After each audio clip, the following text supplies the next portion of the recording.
परशुराम जी की, भगवान परशुराम जी की।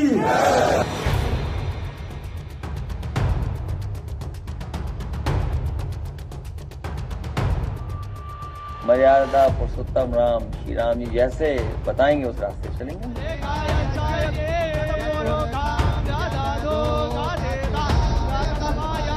ब्राह्मणों को कुछ मिला नहीं है, जब भी मौका आया तो उनको सीधा अपमान मिला है। किसने सम्मान नहीं किया, वो गदगद होकर गए हैं, तो ब्राह्मण नाराज क्या हो गया। समाजवादी पार्टी उनके डीएनए में केवल मुस्लिम तुष्टीकरण है, केवल ये मौलाना लोगों की पार्टी है।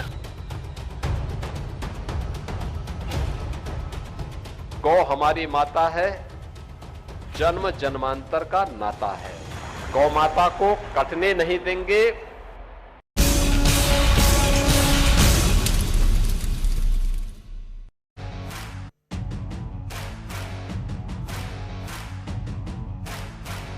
नमस्कार, हल्ला बोल में आपका स्वागत है। आपके साथ मैं हूं अंजना ओम कश्यप। उत्तर प्रदेश के चुनाव में एक बार फिर धर्म और जाति का कार्ड सबसे बड़ा बन जाने की संभावनाएं बन गई हैं। पीडीए की बात करते आ रहे अखिलेश यादव ने अब ब्राह्मण सम्मेलन करने का फैसला किया है। कल इस सिलसिले में समाजवादी पार्टी के ब्राह्मण नेताओं की बैठक हुई। 5 अगस्त को बड़ा सम्मेलन होगा। सवाल है कि क्या ये सब योगी आदित्यनाथ के हिंदुत्व की काट के लिए किया जा रहा है। बीते कुछ महीनों में अखिलेश यादव ने खुद कुछ ऐसे कदम उठाए कि कहा जा रहा है कि अब वो सॉफ्ट हिंदुत्व की राह पर है। क्या राजनीतिक तौर पर बदले हुए नजर आ रहे अखिलेश यादव को हिंदू समाज, खासकर ब्राह्मण समाज का समर्थन मिल सकेगा? क्या अखिलेश अपने पीडीए के साथ ब्राह्मण कार्ड चलकर 2027 को अपने नाम कर सकेंगे? क्या योगी छोड़ अखिलेश के होंगे ब्राह्मण? तू धर्म धर्म, मैं जात जात। यही है आज का हल्ला बोल। पहले ये रिपोर्ट देखिए, फिर चर्चा की शुरुआत। परशुराम जी की, भगवान परशुराम जी की, भगवान परशुराम जी की। ये सिर्फ नारा नहीं, मानो अखिलेश यादव के पीडीए में ब्राह्मण वोट बैंक को साथ जोड़ने का समाजवादी पार्टी का मंत्र है। लखनऊ में बुधवार को समाजवादी पार्टी कार्यालय में पार्टी के ब्राह्मण समाज के नेताओं की बड़ी बैठक हुई। बैठक का एजेंडा था 5 अगस्त को पड़ने वाली जनेश्वर मिश्र जयंती की तैयारी। छोटे लोहिया के नाम से मशहूर रहे जनेश्वर मिश्र मुलायम सिंह यादव के करीबी ब्राह्मण नेताओं में थे। बैठक में जनेश्वर मिश्र जयंती की रूपरेखा तो बनी ही, साथ ही ब्राह्मण समाज की अनदेखी का तीर बीजेपी पर चलाया गया। ब्राह्मण तो अपने आप को ठगा महसूस कर रहा है ना। उसने तो बड़ी उम्मीद से साथ दिया था और बार बार दिया था। पाया क्या है? पाया क्या है? एक छापा मार मंत्री, बस वो भी छापा मारते हैं, अपने विभाग कुछ कर नहीं पाते, वो अपना इलाज नहीं करा पा रहे हैं। तो उनको ब्राह्मणों को कुछ मिला नहीं है, जब भी मौका आया तो उनको सीधा अपमान मिला है। नाम पूछ के, जातियां पूछ के अपमानित किया गया है, तो इसलिए वो अब की बार बदलाव का मन बना चुका है। इस बीच समाजवादी पार्टी के बड़े ब्राह्मण चेहरों में से एक सनातन पांडेय ने उन दावों को भी बेबुनियाद कहा है जिसमें ब्राह्मणों के पार्टी से नाराज होने का दावा हुआ है। ब्राह्मण सम्मेलन 5 अगस्त की तैयारी के लिए हुआ था। 5 अगस्त जनेश्वर मिश्रा जी का जन्मदिन है, छोटे लोहिया जी का, उसके तैयारी के लिए हुआ था। और किसने सम्मान नहीं किया। हमारे जो ब्राह्मण प्रदेश से आए थे, वो गदगद होकर गए हैं कि इतना सम्मान अगर कहीं आज तक हम लोगों को कोई हुआ ही नहीं था, तो ब्राह्मण नाराज क्या हो गया। ब्राह्मण समाज को अपने साथ जोड़ने के लिए अखिलेश यादव का प्रयास बीजेपी के हिंदू कार्ड की काट ढूंढने की अगली कड़ी के तौर पर गिना जा रहा है। अखिलेश यादव बड़े मंगलवार पर हनुमान जी को याद करने से नहीं चूकते। उधर ये अखिलेश ही हैं जिन्होंने राम मंदिर चढ़ावा चोरी का मुद्दा सबसे पहले उठाया है। वैसे अखिलेश ने अब तक राम मंदिर दर्शन से दूरी बरती है, लेकिन वो प्रभु राम के रास्ते पर चलने की बात कर रहे हैं। हम सभी साधु संतों का सम्मान करते हैं और हमारा धर्म का जो रास्ता है वो सत्य का रास्ता है, दूसरे को सम्मान देने का रास्ता है, दूसरे को साथ लेके चलने का रास्ता है। पीडीए इसीलिए प्रेम, दया, अपनापन भी है पीडीए में। प्रभु मर्यादा पुरुषोत्तम राम श्री राम जी जैसे बताएंगे उस रास्ते चलेंगे हम लोग, उसमें क्या है। अखिलेश यादव के दाव को बीजेपी बखूबी समझ रही है, इसलिए यूपी के डिप्टी सीएम ब्रजेश पाठक ने ब्राह्मण समाज पर अखिलेश के प्रेम को दिखावा कहा है। समाजवादी पार्टी उनके डीएनए में केवल मुस्लिम तुष्टीकरण है, केवल दिखाने के दांत और है और खाने का और है। इनको कोई भरोसा नहीं करे। केवल ये मौलाना लोगों की पार्टी है, आम जनता इसका कोई लेना देना नहीं है। कोई मतलब नहीं कि केवल दिखाने के साथ। अखिलेश यादव के पीडीए कार्ड की काट के तौर पर योगी आदित्यनाथ का हिंदुत्व कार्ड भी बेहद मजबूत है। गौ हमारी माता है, जन्म जन्मांतर का नाता है। गौ माता को कटने नहीं देंगे और देश की सुरक्षा के साथ कोई खिलवाड़ नहीं होने देंगे। अखिलेश के पीडीए बनाम योगी के हिंदुत्व के बीच दलित मुस्लिम गठजोड़ के लिए स्वामी प्रसाद मौर्य और चंद्रशेखर आजाद की थर्ड फ्रंट की कोशिशें शुरू हुई हैं, जिसमें असदुद्दीन ओवैसी शामिल हो सकते हैं। उधर मायावती ने ओबीसी समाज की भाईचारा मीटिंग्स की शुरुआत की है। ये अखिलेश के पीडीए की काट हो सकता है। आज तक ब्यूरो। तो आइए चर्चा की शुरुआत करते हैं। प्रेम शुक्ला राष्ट्रीय प्रवक्ता बीजेपी के हमारे साथ जुड़ गए हैं, आलोक शर्मा प्रवक्ता कांग्रेस पार्टी के जुड़ गए, अनुराग भदौरिया प्रवक्ता समाजवादी पार्टी के, अनिल दुबे प्रवक्ता आरएलडी के, आशुतोष राजनीतिक विश्लेषक के तौर पर हमारे साथ इस चर्चा में जुड़ रहे हैं। सबसे पहले मैं आपके पास आना चाहती हूं प्रेम शुक्ला जी, अगर आज अखिलेश यादव, आप लोग हमेशा यही आरोप लगाते थे ना ममता बनर्जी के लिए, अगर मुख्य वजहों को देखिए कि वो चुनाव क्यों हारी, तो ये माना गया कि आप लोगों ने जो मुस्लिम तुष्टीकरण का आरोप लगाया वो कहीं ना कहीं उनसे चिपक गया। अब जब अखिलेश यादव हर धर्म का उसी तरह से सम्मान कर रहे हैं, तो आप लोग कह रहे हैं कि वो नकल कर रहे हैं, वो सॉफ्ट हिंदुत्व कर रहे हैं, क्यों भाई?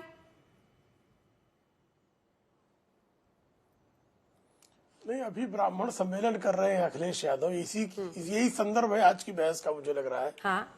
तो अखिलेश यादव कृपा करके बताएं कि राजकुमार भाटी, अभी कुछ दिन पहले ही राजकुमार भाटी जो उनके प्रवक्ता, उन्होंने कहा ब्राह्मण वेश्या से भी गया बीता होता है।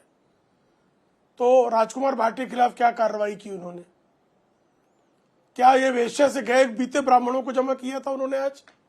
आज जो ब्राह्मण सम्मेलन में श्रीमान अखिलेश यादव के समर्थन में नारे लगा रहे थे, क्या वो जो है वेश्या से गए बीते ब्राह्मण थे? ठीक है प्रेम शुक्ला जी, एक रिक्वेस्ट है आपसे। और कन्नौज में याद रखिए, भाटी जी ने जो भी कहा वो, एक सेकंड सर आपको टोक रही हूँ, भाटी जी ने जो कहा वो अपने आप में अपमानजनक है।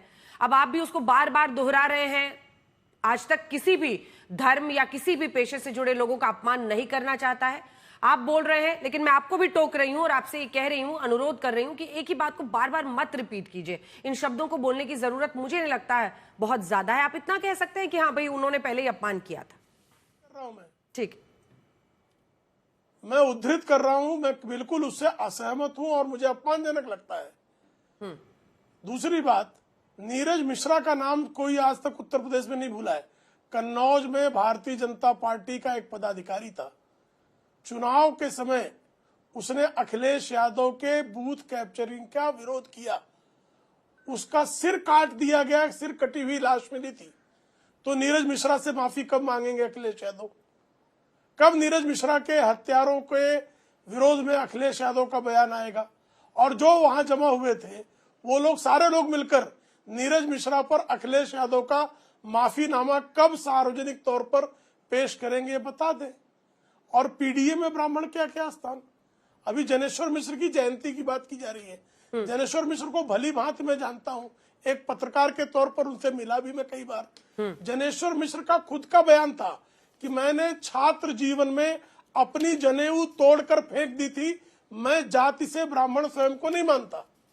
जो स्वयं को जाति से ब्राह्मण मानता ही नहीं, उसकी जयंती पर आप ब्राह्मण सम्मेलन कर रहे हो, ये कैसा गजब का विरोधाभासी कृत्य है भाई। स्वयं जनेश्वर मिश्र लोहियावादी थे, समाजवादी थे, उनके विचारों का मैं समर्थन ना करूं तो भी सम्मान करता हूं। लेकिन जब जनेश्वर मिश्र स्वयं, और आप इसको जो है, इस मैं जो कथ्य कह रहा हूं इसको पुष्ट कर सकती हैं कि जनेश्वर मिश्र ने ये कहा था कि छात्र जीवन में ही मैंने अपनी जनेऊ तोड़कर फेंक दी थी, मैं जाति से ब्राह्मण स्वयं को नहीं मानता। तो उनकी जयंती पर ब्राह्मण सम्मेलन कराने का क्या औचित्य है? इन प्रश्नों का उत्तर ईमानदारी से बिंदुवार क्या समाजवादी पार्टी के प्रवक्ता दे सकते हैं? बिंदुवार। ठीक है, बिंदुवार की बात नहीं। जितना आपने कहा है, जो 5वां नंबर का ग्राफिक्स एक बार चला दीजिए। बहुत लोग हैं जो जनेश्वर मिश्र जी को नहीं जानते होंगे। ये मुलायम सिंह यादव के बहुत करीबी थे और एक ब्राह्मण, बड़े ब्राह्मण चेहरे के तौर पर इनको देखा जाता है समाजवादी पार्टी में। 1960 के दशक में समाजवादी विचारधारा से जुड़े, उसके से पार्टी के जो संस्थापक थे, संस्थापकों में ये शामिल थे। 1960 के दशक में इस विचारधारा से ये जुड़े थे। इन्होंने 60% ओबीसी आरक्षण की मांग उठाई थी। अब पॉइंट वाइज उनका सवाल है अनुराग जी कि एक तरफ भाटी जी, आप ही की पार्टी के प्रवक्ता जो है राजकुमार भाटी जी, ब्राह्मणों के लिए इतना अपमानित करने के लिए वो शब्द का इस्तेमाल करते हैं, उसके बाद से फिर आज आते आते आप लोग जनेश्वर मिश्रा के जरिए क्या ब्राह्मण कार्ड खेल रहे हैं और उन पर भी वो उंगली उठा रहे हैं? जवाब दीजिएगा। देखिए, सबसे पहली बात है कि भाटी के शब्दों को पार्टी कतई इंडोर्स नहीं करती है और ऐसे शब्दों की पार्टी में कोई जगह नहीं है और ना ऐसे व्यक्ति जो इस तरह की शब्दों की शब्दावली का उपयोग करते हैं उनका कोई सम्मान होता है। एक बात। दूसरी बात, जो आपने जनेश्वर मिश्र जी के बारे में बोली, पार्टी के जो समाजवादी पार्टी के संस्थापकों में थे जनेश्वर मिश्र जी, बृजभूषण तिवारी जी, माता प्रसाद पांडे जी, रामाशंकर कौशिक जी, अशोक वाजपेयी जी, ये सब समाजवादी पार्टी के संस्थापकों में से थे। समाजवादी पार्टी ने हमेशा सभी जाति सभी धर्मों का सम्मान किया है। आदरणीय जोशी जी, जिनको हम लोग रीता बहुगुणा जोशी कहते हैं, उनको मेयर सबसे पहले समाजवादियों ने बनवाया था और सनातन पांडे जी को सांसद बनाने की जिम्मेदारी भी सनातनियों ने ली थी, इसलिए सनातन पांडे को बलिया से सांसद बनाया है। मनोज पांडे हमारी पार्टी छोड़ के चले गए, लेकिन उसको सम्मान देने का काम समाजवादियों ने किया था। अगर यहाँ पे हमारे शंकराचार्य जी का अपमान हुआ, बटकों का अपमान हुआ, चोटी का अपमान हुआ, तो कौन खड़ा नजर आया? समाजवादी पार्टी डंके की चोट पे खड़े नजर आए। तब कहां थे डिप्टी चीफ मिनिस्टर जो लंबी लंबी बातें कर रहे थे? तब तो उनकी आवाज नहीं निकली, डर के मारे, सरकार के डर के मारे वो बोले तक नहीं। एक बार बड़ी मुश्किल से उन्होंने कुछ बटकों को बुलाया, उसके बाद यहां गायब हो गए। तो सवाल उठता है कि हम तो आवाज उठाते हैं ना। अगर प्रभु के साथ प्रभु के चंदे में चोरी हो रही है, गड़बड़ी हो रही, तो आवाज किसने उठाई? समाजवादी पार्टी ने। समाजवादी पार्टी प्रभु के आदर्श और आचरण को अपनाती है और वहां पे जिस तरह की जमीन में घोटाला हुआ, जिस तरह से वहां पे दान पत्र में गड़बड़ी हुई, चंदे में चोरी, आवाज कौन उठाता है? समाजवादी। क्योंकि समाजवादी पार्टी प्रभु के आदर्श आचरण पे चलती है। और सुन लीजिए शुक्ला जी, इन्हीं आदर्श आचरण पे चल के 2027 में समाजवादी पार्टी उत्तर प्रदेश में सरकार बना के राम राज्य की स्थापना करेगी। यहां सभी धर्म, सभी वर्ग, सभी जात, सभी छात्र, सभी युवा, सभी किसान, सभी महिलाएं, सभी डॉक्टर, सभी अधिवक्ता और सभी पत्रकारों का सम्मान होगा। यह है समाजवादी पार्टी। हेलो, हाँ, जल्दी से छोटा सा जवाब प्रेम शुक्ला जी, फिर मैं आलोक जी के पास जाऊंगी। मैं अपनी बात हो गया अनुराग जी, हो गया। आपने बोल लिया, जोरदार बोला भाई। नीरज मिश्र का बिंदु उन्होंने छोड़ दिया, जनेश्वर मिश्र जी का जनेऊ तोड़ने वाला बिंदु उन्होंने छोड़ दिया। दोनों बिंदुओं पर वो नहीं आए। और पीडीए में ब्राह्मण कहाँ आता है मित्र? पिछड़ा दलित आप कहते हो, हालांकि पीडीए का मतलब साफ तौर पर है कि जो लोग जो है पूरी तरह से डकैत और अराजक है, पीडीए का ये अर्थ होता है। लेकिन आप जो है जो पीडीए जातिवाद की बात करते हैं, और जब अखिलेश यादव मुख्यमंत्री थे तो थानों में तो एक जाति विशेष, उन्हीं की जो सजाती थे, उन्हीं की तैनाती हो रही थी। कहाँ था ब्राह्मण? और नीरज मिश्र के हत्यारों पर आपका क्या बयान है? उनकी हत्या अखिलेश यादव के सामने खड़े होने के कारण हुई, ऐसा नीरज मिश्र के परिजन आज दिन तक कहते हैं। अखिलेश यादव नीरज मिश्र के परिवार से तौबा कब करेंगे, कान पकड़कर माफी कब मांगेंगे, इसका उत्तर दीजिए। अनुराग जी, जवाब ले लीजिए। देखिए इन्होंने जो जिस घटना की बात की है, उसी घटना की निंदा की गई और उसी कन्नौज की जनता ने दोबारा से आशीर्वाद दिया और वहां से सांसद होकर आए। एक बात। दूसरी बात, सुखदा मिश्रा जी, एक महिला, सुन लीजिए मेरी बात, मैं आपके बीच में नहीं बोला। सुखदा मिश्रा जी, जिसका सम्मान देने का, अगर सुखदा, सुनिए, मैं आपके बीच में नहीं बोला, ठीक नहीं है, कम से कम सुनिए मेरी बात सुन लीजिए। सुखदा मिश्रा जी जो एक महिला थी, उनको सम्मान दिलाने का, लोकसभा में पहुंचाने का काम समाजवादियों ने किया, आपने नहीं किया। सुखदा मिश्रा जी का सम्मान किसने किया? ये समाजवादी लोग हैं, ये सभी जाति धर्मों का सम्मान करते हैं। आप जाति खोज रहे हो और हम क्या खोजते हैं? जो कोई भी पीड़ित होगा समाज के अंदर में, चाहे किसी वर्ग का हो, किसी धर्म का हो, जो पीड़ित होगा उसको समाजवादी पार्टी न्याय दिलाएगी। हम छत्री सम्मेलन भी करते हैं, तब तो आपने आवाज नहीं उठाई थी। छत्री सम्मेलन हमने 9 मई को किया था। हम छत्री सम्मेलन भी करते हैं, ब्राह्मण सम्मेलन भी करते हैं, दलित सम्मेलन भी करते हैं, ब्राह्मण सम्मेलन भी करते हैं। हम सभी जातियों धर्मों का सम्मान करने वाले लोग हैं। लेकिन आपका क्या, तो प्रभु का ही सम्मान, आपके प्रभु के दान पत्र में चोरी हो जा रही है, उसमें आवाज नहीं उठा पा रहे। तो आप अनुराग जी वो कह रहे हैं कि कभी ब्राह्मण को सीएम बनाइएगा। ठीक है, एक छोटा सा जवाब, फिर आलोक जी के पास जाएंगे। देखिए मेरी बात सुनिए। समाजवादी पार्टी में मैं पूछ रहा हूं, समाजवादी पार्टी में जात और धर्म देख के कोई यहाँ राष्ट्रीय अध्यक्ष और चीफ मिनिस्टर नहीं बनता है। जिसके नाम पे वोट मिलता है, जिसको जनता वोट देती है, जिसको नेता मानती है, उसी को यहाँ चीफ मिनिस्टर बनाया जाता है। एक मिनट रुकिए, मैं आपके पीछे निकला। आप आदरणीय मोदी जी को प्राइम मिनिस्टर क्यों बनाते हैं? क्योंकि आदरणीय मोदी जी के नाम पे बीजेपी को वोट मिलता है, इसलिए आप उनको पीएम बनाते हैं। श्री अखिलेश यादव जी के नाम पे वोट मिलता है समाजवादी पार्टी को, इसलिए श्री अखिलेश यादव जी चीफ मिनिस्टर बनते हैं। इसमें आपके टाई टाई करने से क्या होता है? आप बताइए, आप क्यों नहीं मोदी जी के अलावा किसी को पीएम मानते? इसलिए नहीं बनाते क्योंकि मोदी जी के नाम पे वोट मिलता है बीजेपी को, समाजवादी को वोट मिलता है श्री अखिलेश यादव जी के नाम पे, इसलिए अखिलेश यादव जी चीफ मिनिस्टर बनते हैं। अब बोली नहीं निकलेगी, अब आवाज बंद हो गई, आवाज बंद हो गई। मोदी जी के नाम लिया, आवाज बंद हो गई। मोदी जी की पॉपुलैरिटी है ना बीजेपी में, इसलिए बीजेपी को प्राइम मिनिस्टर बनाती है ना, इसलिए यहाँ पे अखिलेश यादव जी के नाम पे वोट मिलता है। प्रभु, सभी जात धर्म के लोग श्री अखिलेश यादव जी के नाम पे वोट देते हैं क्योंकि उनको विकास पुरुष मानते हैं। उनको बोलते हैं ये विकास पुरुष है, ये समाज का विकास कर सकते हैं, ये युवाओं का कल्याण कर सकते हैं, छात्रों का कल्याण कर सकते हैं, क्योंकि उन्होंने लैपटॉप देकर छात्रों का कल्याण किया था, रोजगार देकर युवाओं का कल्याण किया था और विकास किया। यहाँ पे किस तरह से मेट्रो बनाई, मेडिकल कॉलेज बनाए, हॉस्पिटल बनाए, एक्सप्रेस वे बनाए, पूरे जनता का कल्याण किया, इसलिए जनता उनको वोट देती है। अब आपको, आपके पेट में दर्द क्यों हो रहा है बताइए? आपको तो कुछ बनाया नहीं प्रेम शुक्ला जी, बीजेपी ने आपको कुछ बनाया क्या? ठीक है भदौरिया जी, आपको भी तो एक हारने वाला इस सीट का टिकट हमेशा दिया जाता है। हम लोग भी इस बार कामना करेंगे कि अखिलेश जी आपको जीतने वाली सीट से दें इस बार टिकट कम से कम।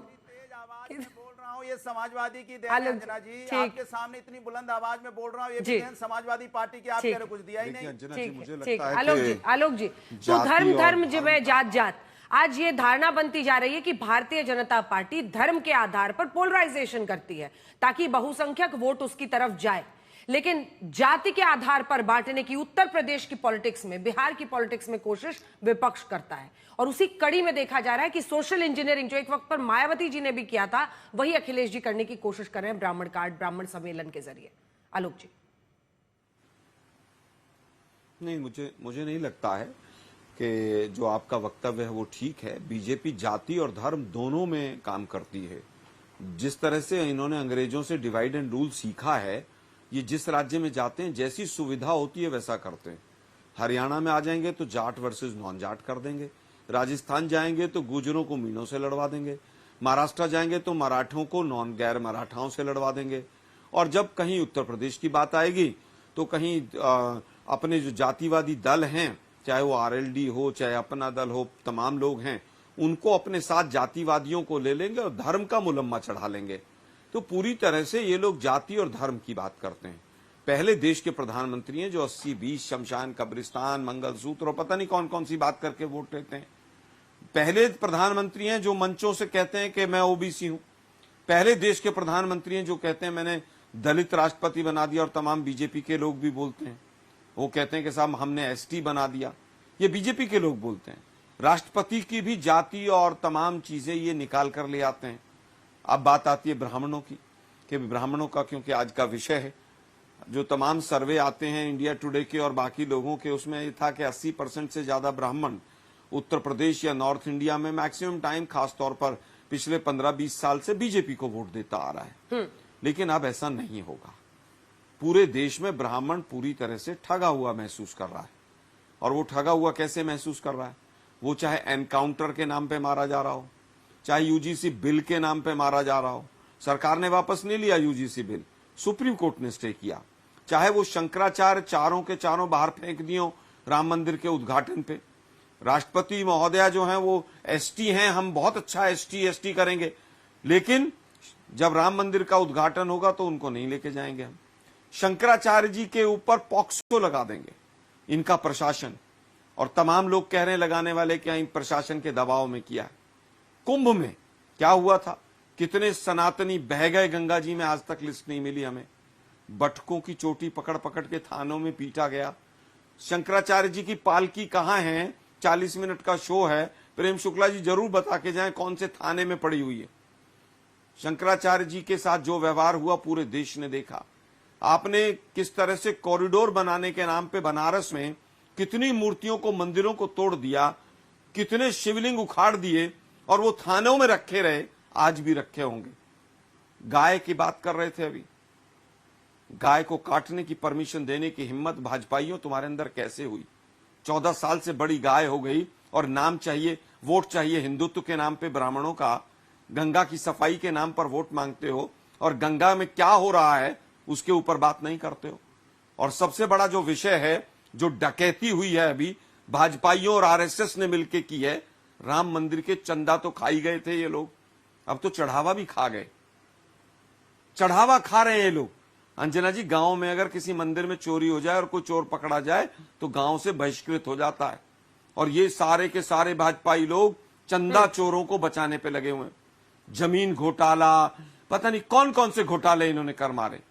तो मुझे लगता है कि ब्राह्मण बहुत समझदार लोग हैं, हाँ। और वो समझदारी से चिंतन और मनन के साथ वोट डालेंगे कि बीफ एक्सपोर्ट में जो देश को नंबर 1 बनाए, गाय काटने की जो परमिशन दें, राम मंदिर के चंदे को चोरी कर ले, उनको साथ ब्राह्मण इस बार नहीं आशुतोष जी, जाएगा। जल्दी से आपसे अब एक रिएक्शन, उत्तर प्रदेश का जो ब्राह्मण फैक्टर है एक बार वो बता दीजिए। 10 से 12% लगभग यहाँ पर ब्राह्मण है, और जैसा आलोक जी ने भी कहा, तमाम सर्वे बताते हैं कि पिछले कुछ चुनावों से वो एक तरफा होकर बीजेपी की तरफ वोट डाल रहे हैं। उसी में 15% से ज्यादा जहां जहां उत्तर प्रदेश में आबादी है ब्राह्मणों की, वो भी हम सीटें दिखा रहे हैं अपने दर्शकों को। ये देखिए, 60 विधानसभा सीटों पर 20% से अधिक उनकी आबादी है, और जो ब्राह्मण विधायक इस वक्त उत्तर प्रदेश में हैं, उनमें 52 कुल विधायक हैं, जिनमें 46 बीजेपी के हैं। अब आशुतोष जी, मेरा सवाल आपसे यह है कि आप लंबे वक्त से इलेक्शन को देख रहे हैं, ये क्या पहली बार प्रेसिडेंट या पीएम की जाति बताई जा रही है इस देश में?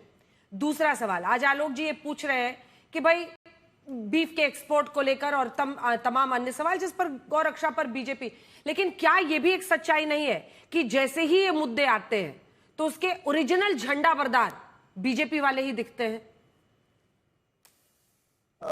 देखिए, इस पूरी जो बहस, आज की पूरी बहस है, उसमें मैं एक ही बात कहना चाहूंगा कि अगर किसी को इस बात की गलतफहमी है कि उत्तर प्रदेश के अंदर ब्राह्मण समाज या राजपूत समाज वो भारतीय जनता पार्टी को छोड़कर किसी और पार्टी को फोन पे ऑडियो ले लीजिए ना इनका, फोन पे ऑडियो ले लीजिए।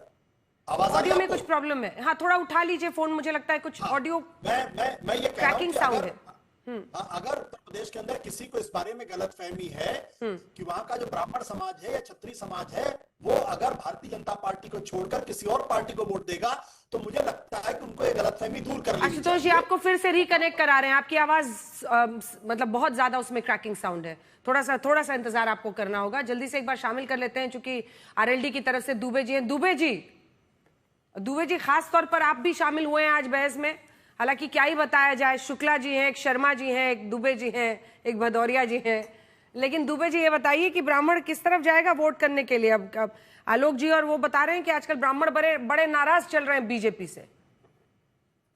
देखिए अंजना जी, हाँ, रामधारी सिंह दिनकर जी की एक कविता है कि मन कट वाणी से भीतर तक छलनी हो जाए, फिर बाद कहे प्रिय बचनों का रह जाता कोई अर्थ नहीं। जिस तरह सनातन पर, ब्राह्मण समाज पर अगर समाजवादी पार्टी की बात ब्राह्मण से जोड़ी जाए तो मैं तो समझता हूं कि वो तो व्यर्थ ही है, और इनका भी तो दोहरा जीवन है।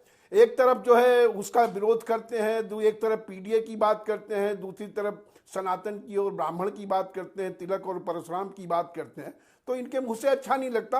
और एक बात, जनेश्वर मिश्रा जी के जन्म पर, पंडित जनेश्वर मिश्रा जी का हम लोग भी बहुत आदर करते हैं, उनके जन्म दिवस पर जिन्होंने जीवन भर जाति का विरोध किया, अपने जीवन में उन्होंने कभी जाति की बात ही नहीं की, उन्होंने जात तोड़ो समाज जोड़ो का नारा लेकर के वो चले, उनके नाम पर ये ब्राह्मण समाज की बात करते हैं।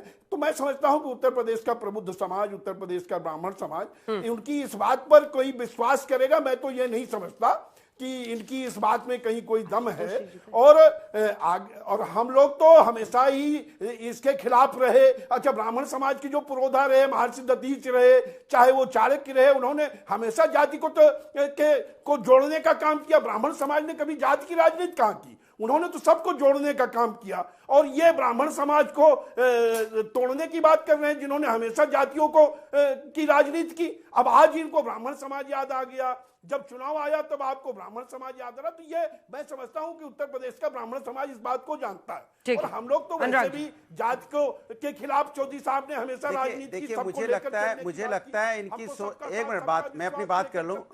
देखिए, सवाल है कि समाजवादी लोग तो सभी जात और धर्म का सम्मान कर रहे हैं ना। हमने तो क्षत्रिय सम्मेलन भी किया था, तब आवाज क्यों नहीं निकली थी? हमने ब्राह्मण सम्मेलन भी किया, हमने जाट सम्मेलन भी किया, हम यहाँ वाल्मीकि सम्मेलन भी करते हैं, हम बैकवर्ड लोगों को भी अपनाते हैं, हम तो सभी धर्म और जातियों को अपनाते हैं।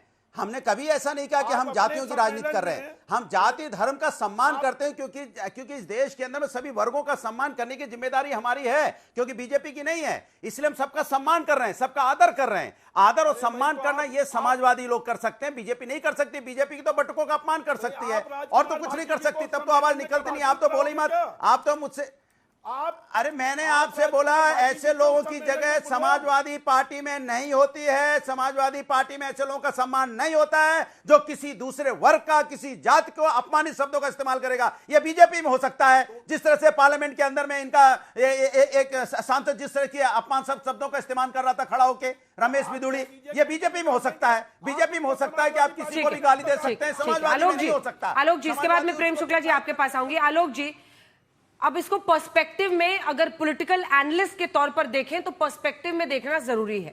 ममता बनर्जी की इस बार की हार की एक बड़ी वजह यह बताई जा रही है कि मुस्लिम अपीजमेंट का जो आरोप उन पर लगा वो चिपक गया। अब 2014 की अगस्त की AK एंटनी साहब की कमेटी की रिपोर्ट, एंटनी कमेटी रिपोर्ट ये कहती है कि जो लोकसभा चुनाव में पार्टी का ये हश्र हुआ उसकी वजह था एक counter productive minority appeasement perception. ठीक है, उन्होंने परसेप्शन शब्द का इस्तेमाल किया कि मुस्लिम तुष्टीकरण की जो छवि बनाई गई वो छवि हमारे लिए उल्टी पड़ी। क्या इस बात का एहसास आज विपक्षी पार्टियों को है? तभी जो पार्टियां समझाती थी कि धर्म निजी आस्था का विषय है, बाहर बताने की जरूरत नहीं है, आज उनको बताना पड़ रहा है। आलोक जी,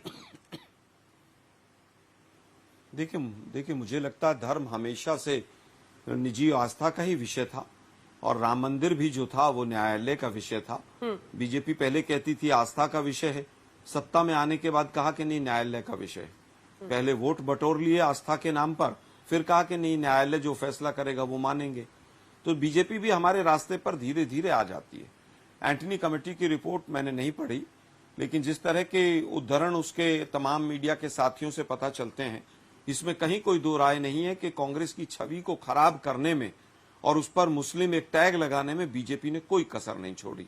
और बहुत सारे और भी संगठन उसमें शामिल रहे और आरएसएस सबसे आगे रही और कुछ रीजनल पार्टीज की गलतियां भी रही, कुछ हमसे भी गलतियां रही होंगी, वो सब, लेकिन जो खामियाजा था वो हमें भुगतना पड़ा कांग्रेस पार्टी को, क्योंकि उसमें बीजेपी ने उसको बढ़ चढ़कर कांग्रेस के ऊपर चिपकाने का प्रयास किया। लेकिन ब्राह्मण जो है, जहां तक मैं कहता हूं, ब्राह्मण जाति ने स्वतंत्रता आंदोलन से लेकर इवन उससे पहले भी हमेशा से, चाहे राजा रहा हो, उनके दरबार में ब्राह्मण राजपुरोहित रहे हो, हमने हमेशा से राजधर्म की बात की है। और स्वतंत्रता आंदोलन से लेकर और मंडल कमीशन आने तक ब्राह्मणों की एक राजनीति में अग्रणी भूमिका रही। मंडल कमीशन जब वीपी सिंह लेकर आए, जिसका बीजेपी ने सपोर्ट किया, उसके बाद से जातीय समीकरण पूरे समाज के अंदर बदल गए और ब्राह्मण जो उत्तर प्रदेश हो, बिहार हो, कहीं पर भी अब मुख्यमंत्री देखने को नहीं मिलता है। बीजेपी ने तो कभी भी नहीं बनाया यूपी में, लेकिन आज बड़ी बड़ी बातें करते हैं कि साहब ब्राह्मण हमारे साथ हैं।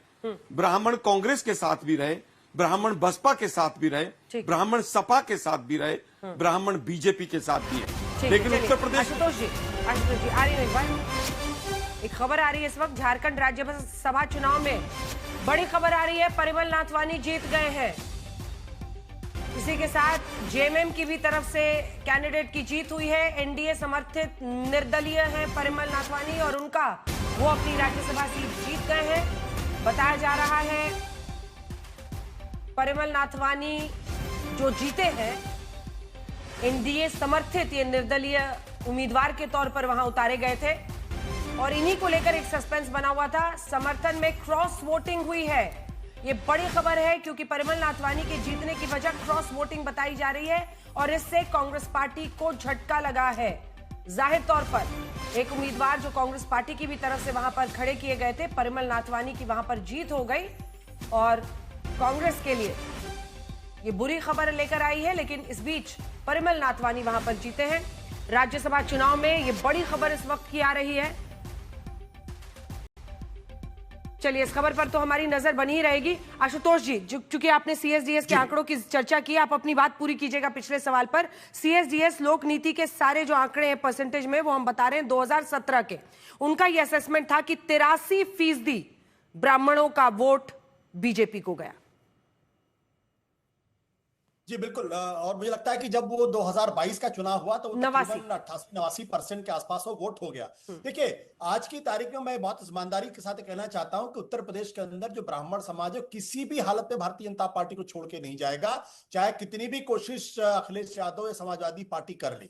और ये आजादी के बाद अगर लंबे समय तक ब्राह्मणों ने कांग्रेस पार्टी का साथ दिया था, और जब कांग्रेस पार्टी से ब्राह्मण निकले तो कुछ समय तक के लिए वो मायावती के साथ आने की कोशिश हुई, कुछ समय तक मुलायम के साथ आने की कोशिश हुई। ये वक्त था जब भारतीय जनता पार्टी 14, 15, 17% की पार्टी हुआ करती। लेकिन जैसे ही पूरा का पूरा ब्राह्मण समाज 2014 में ये बीजेपी के साथ गया, आपने देखा किस तरीके से बीजेपी को अप्रत्याशित सफलता मिली है। आज की तारीख में समाजवादी पार्टी की सबसे बड़ी चिंता इस बात को लेकर होनी चाहिए कि भारतीय जनता पार्टी उत्तर प्रदेश के अंदर ओबीसी तबके को अपनी तरफ लाने की मजबूती के साथ कोशिश कर रही है। अगर आप देखें, पार्टी संगठन में 45 पदों में से 12 पद उन्होंने ओबीसी को दिए हैं, और कैबिनेट में 54 में से 20 यानी 37% ओबीसी को रिप्रेजेंटेशन आज की तारीख में योगी सरकार के अंदर है। और अगर ये परसेंटेज बढ़ता है, यानी जो 2024 में कैजुअलिटी हुई थी जिसके बारे में कहा जाता था कि ओबीसी तबके का एक बड़ा हिस्सा जो दरअसल भारतीय जनता पार्टी और लेफ्ट के भारतीय जनता पार्टी की तरफ गया हुआ था, वो थोड़ा सा उसमें कमी आई थी, जिसकी वजह से दिक्कत पैदा हुई थी। तो ऐसे में अगर कोई ये समझता है कि ब्राह्मण समाज हो या क्षत्रिय समाज हो या वैश्य समाज हो, वो यानी अपर कास्ट उत्तर प्रदेश में बीजेपी को छोड़ के कहीं और जाएगा, तो मुझे लगता है कि वो गलतफहमी है। कायदे से आज की तारीख में ओबीसी और दलितों में क्षरण ना हो, इसकी कोशिश अखिलेश यादव को करनी चाहिए, अन्यथा उनको नुकसान वहां पे होगा। जल्दी से अनुराग जी, उनका एकदम एक पॉलिटिकल एनालिस्ट के तौर पर वो जो आपको बता रहे हैं, वो कह रहे हैं कि ब्राह्मण उन्हीं के साथ जाएंगे, ओबीसी पे फोकस कीजिए, ओबीसी का बीजेपी की तरफ जाना आपके लिए सबसे बड़ा चुनावी लॉस है। देखिए, पूरी उत्तर प्रदेश की जनता, संपूर्ण जनता, और जिनको ब्राह्मण कह रहे हैं, जो हमारे यहाँ ब्राह्मण हैं, वो भी सभी समाजवादी पार्टी के साथ हैं। हो सकता है कि आपको अभी दूर से आकलन के, भाई 2012 में भी तो हमारे साथ थे, उसके पहले भी तो हमारे से सभी वर्ग के लोग हमारे साथ थे, तभी तो हम सरकार में थे। बीच में थोड़ा जरूर इधर उधर हुआ, लेकिन फिर से सारे जो क्षत्रिय समाज, ब्राह्मण समाज, ओबीसी और जो पीड़ित लोग, जो यहाँ पे दलित समाज, ऐसी सभी समाजवादियों के साथ है, क्योंकि समाजवादी पार्टी उनकी हक की आवाज लगातार उठा रही है। बाद बाकी तो उनकी हक की आवाज तो उठा नहीं रहे। आप बताइए कौन आवाज उठा रहा है? भारतीय जनता पार्टी के तो लोग उठा नहीं रहे। एक भी कोई आवाज उठाता हो तो बताइए। ब्राह्मण पे अन्याय होता तो भी चुप्पी साथ जाते हैं। अगर यहाँ राम वहां पे मंदिर में दान पत्र में चोरी होती तब भी चुप्पी साथ जाते हैं। या अगर जो छात्र आत्महत्या करते हैं वो तो सभी समाज के हैं, तब भी चुप्पी साथ जाते हैं। अगर महंगाई बेरोजगारी से लोगों की कमर टूटती है, परेशान होते हैं, तब भी चुप्पी साथ जाते हैं। जिन महिलाओं के साथ अन्याय हुआ वो किस यहाँ पे वो दलित समाज की भी थी, हाथरस की बेटी, या और दूसरे समाज की भी जो बेटियां थी, उन पे अन्याय होता है तो भारतीय जनता पार्टी कब आवाज उठाती है? भारतीय जनता पार्टी सिर्फ एक ही बात पे आवाज उठाती है, वो धर्म के नाम पे नफरत फैलाती है, नफरत का विकास करना चाहती है। लेकिन जनता ने, उत्तर प्रदेश की जनता ने तय कर लिया है, संपूर्ण समाज अब नफरत फैलाते हैं, इसलिए ये जीतने वाले हैं। यहाँ पे चंदा शुक्ला जी, नफरत हम फैलाते हैं और बम कांड के अभियुक्तों का मजहब पूछकर उनको रिहा करने का फैसला अखिलेश यादव करते हैं। इलाहाबाद हाईकोर्ट जिसके लिए उनको फटकारता है। मुजफ्फरनगर में मजहब पूछकर दंगा पीड़ितों को राहत राशि बांटने का काम अखिलेश यादव करते हैं, सुप्रीम कोर्ट फटकारता है उनको। तो मजहब के आधार पर लौ जिहादियों को बचाने का काम ये करते हैं। गौ हत्या करने वाले गांव गांव में, बाजार बाजार में अखिलेश यादव की सरकार के दौरान उत्तर प्रदेश की ऐसी कोई बाजार नहीं थी जहां गौकशी खुल्लम खुल्ला नहीं की जाती थी। तो अखिलेश यादव और नीरज मिश्र के बलिदान को कैसे कोई भूल जाएगा? भारतीय जनता पार्टी तो सबका साथ, सबका विकास, सबका विश्वास और सबका प्रयास वाली पार्टी है। भारतीय जनता पार्टी शौचालय का निर्माण कराती तो किसी जाति और मजहब के लिए नहीं कराती, सड़क का निर्माण कराती तो किसी जाति मजहब के लिए नहीं कराती, हर घर नल जल से जल पहुंचाती है तो किसी जाति और धर्म के लिए नहीं पहुंचाती है। हम प्रधानमंत्री आवास योजना में मकान देते हैं तो किसी जाति और धर्म के आधार पर नहीं देते हैं। हम जो है मुफ्त का राशन पहुंचाते हैं तो किसी जाति, किसी का धर्म नहीं पूछते, लेकिन धर्म और जाति पूछ कर ही जाति पूछकर ही पीसीएस में परीक्षाएं पास कर रहे थे। पीसीएस की परीक्षाओं में अखिलेश यादव के कार्यकाल में एक जाति विशेष के लोग ही पास हो रहे थे। और अभी आलोक शर्मा कह रहे थे हम पे मुस्लिम तुष्टीकरण जो है वो चस्पा कर दिया। अरे भाई, मुस्लिम लीग के साथ सरकार बनाएंगे आप, पाकिस्तान का निर्माण करने वाली हमें लगातार मेरे बीच में बोल रहे हैं। हाँ नहीं ठीक है, ये लगातार मत बोलिए अनुराग जी, गलत बात है ना। फिर आप बोलने लगते हैं आप चुप रहिए और आप बीच में लगातार बोल रहे हैं अनुराग जी। शुक्ला जी 2 लाइन में बात पूरी कीजिए, फिर मुझे आलोक जी और आशुतोष जी मुझे 10 सेकंड और दीजिएगा। हाँ, 10 सेकंड और। मुस्लिम लीग के साथ गठबंधन करके सरकार चलाने वाले कह रहे हैं कि हम मुस्लिम तुष्टीकरण नहीं करते। असम में से 18 में से 17 एमएलए मुसलमान जीतेंगे, मुस्लिम तुष्टीकरण नहीं करते। भाई, मुस्लिम तुष्टीकरण का ऐलानिया, इस देश के संसाधनों में पहला अधिकार मुसलमानों का है, ये कहने वाले मुस्लिम तुष्टीकरण नहीं करते। अब इससे अधिक खुल्लम मुस्लिम तुष्टीकरण और क्या हो सकता है अंजना जी? ठीक है आलोक जी, इसका आप जवाब दीजिए क्योंकि उनका इशारा आपकी तरफ है। और इसमें एक सवाल मैं ये भी जोड़ रही हूँ कि एक थर्ड फ्रंट, हालांकि आशुतोष जी से भी इस पर बात होगी, थर्ड फ्रंट बनाने की भी कोशिश हो रही है। एक तरफ स्वामी प्रसाद मौर्य और चंद्रशेखर आजाद की मीटिंग हुई है, जो कि सांसद और अध्यक्ष हैं अपनी आजाद समाज पार्टी के। वहीं ओवैसी साहब भी, आप लोग हमेशा उनको रूल आउट करते हैं और ये सब सच्चाई है कि पिछली बार जितनी सीटों पर लड़े सब जगह जमानत जब्त हुई, लेकिन बिहार में उन्होंने परफॉर्मेंस ठीक की। इस बार आपके बराबर की लगभग सीटें ले आए। वो कह रहे हैं कि वो बीएसपी के साथ गठबंधन कर सकते हैं। ये सब भी फैक्टर है या नहीं है, बोले। देखिए, मुझे लगता है कि काफी लोग थे जो थर्ड फ्रंट बनाने के चक्कर में थे, बीजेपी के कहने पे चलते थे। काफी कुछ निपट गए हैं, आगे कुछ और निपट जाएंगे। दुर्भाग्य ये है कि आप मुस्लिम लीग की बात कर रहे हैं। अगर वो गैर कानूनी है मुस्लिम लीग पार्टी, तो उसको बैन कर दीजिए। आपकी तो सरकार है 12 साल से। मुस्लिम लीग के साथ आपने सरकार बनाई स्वतंत्रता से पहले। हमने तो स्वतंत्रता के बाद केरल में अब जाकर हाथ मिलाया होगा, लेकिन आपने तो स्वतंत्रता से पहले बना ली थी। क्या जनसंघ ने नहीं बनाई थी? खैर, आज का वो विषय नहीं। आज का विषय ब्राह्मणों पर है।